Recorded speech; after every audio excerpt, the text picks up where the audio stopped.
Now, here's another interesting sort of topic that I've been thinking about. And it's sort of a mixture of the old and the new, and the philosophical and the young. Being raised in the Midwest, if you're, between the ages of 50 and 60 and probably 70, and you were raised in the Midwest, your job was to be seen and not heard. It's a trope, but it's true. And as a child, you do not speak unless you are spoken to.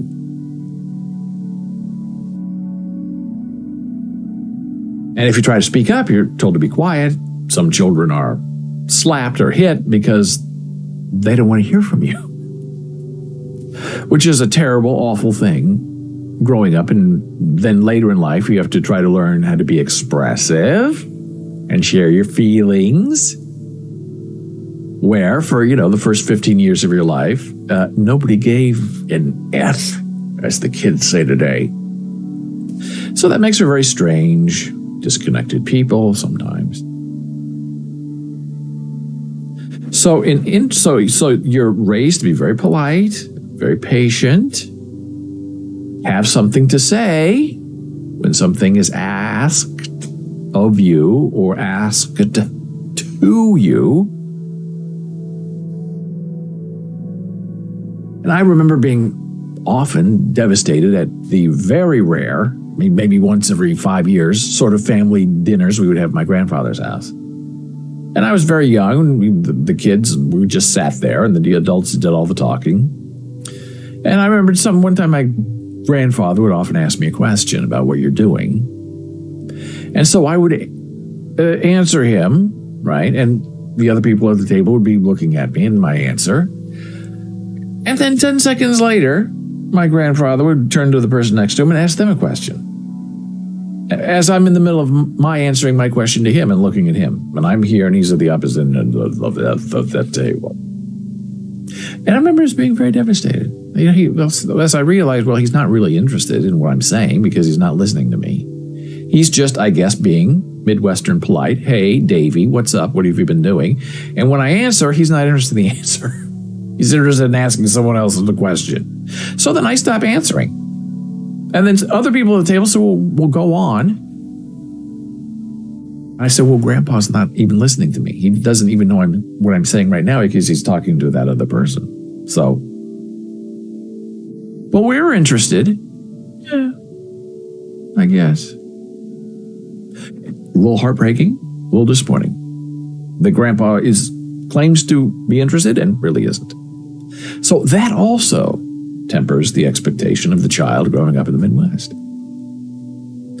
And then these kids get up, get out sometimes, move to different places, and there's some sort of awkwardness. As an example, when you go into a store, maybe in a big city, a different town, somewhere you don't know, and you walk in like it's a restaurant, a fast food restaurant. It could be like a clothing boutique, just any kind of little mom and pop sort of operated store, not a big box store, but just a little, you walk in, that room, that square you're in is the business. And often you go in and there's nobody there.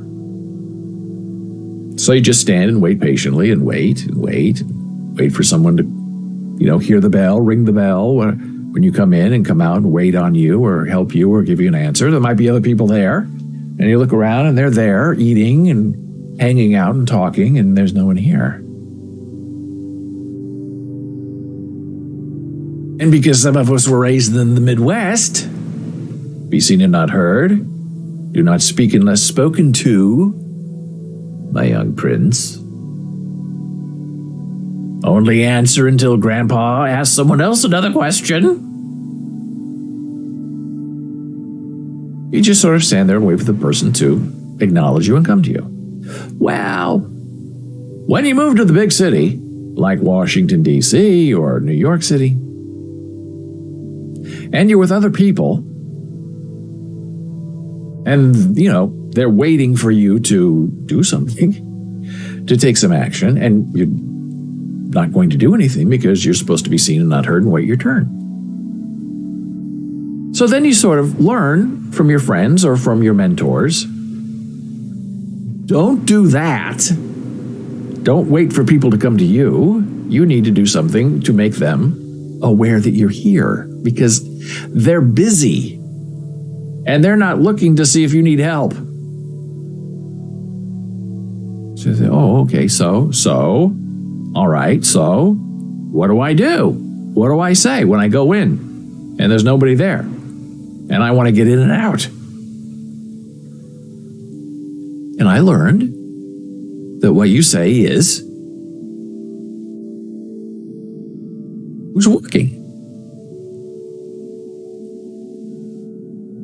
Those are the magic words. You think the magic word is please and thank you. Those are not the magic words. The magic words that have worked 100% of the time since I learned this lesson 30 years ago is, who's working? And you don't say it mean, you don't shout it, you just ask a very innocent question, who's working?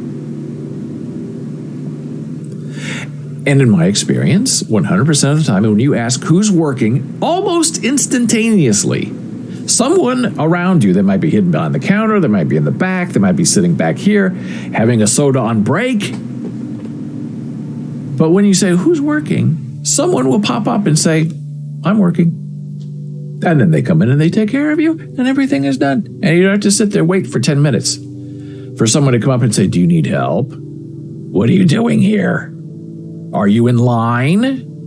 That's the other good question, is when you go and do a crowded place and there are people there in front of you and you don't know if they're in line or not, you can ask the question. You don't have to be Midwestern and just stand there like a big dummy.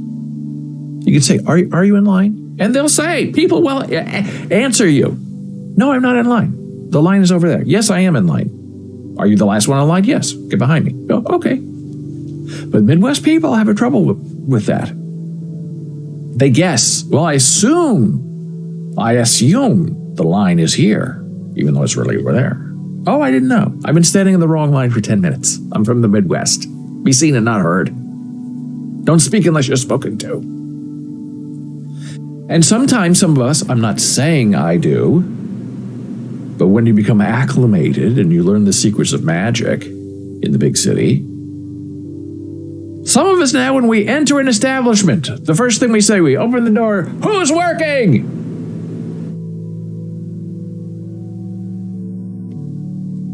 And that usually doesn't work very well, because it's a little bit loud. You just got here. There might be people right there working. And then you become annoying. Nobody wants that. So try to be patient, a little bit of Midwestern patience. Are you in line? Who's working? I also was taught it's better to say who's working rather than are you working? Because if you ask that of the wrong person, some people get very offended. But if you make it a general question that's thrown into the atmosphere, the universe of the establishment, who's working? It really does work. Now, speaking of being mouthy and speaking out of turn, people who are of a certain age, 50, 60, 70, perhaps raised in the Midwest, who have learned that children are to be seen and not heard and spoken to only when they respond to adults and a question is asked of them. Gordon says, I just wanted to give you an El Beyonce 2 update. We are WhatsApp friends, and I messaged a couple of days ago, and it's not been read. No red indicator. Well, I hope she's okay. Might be having a hard time with her medication.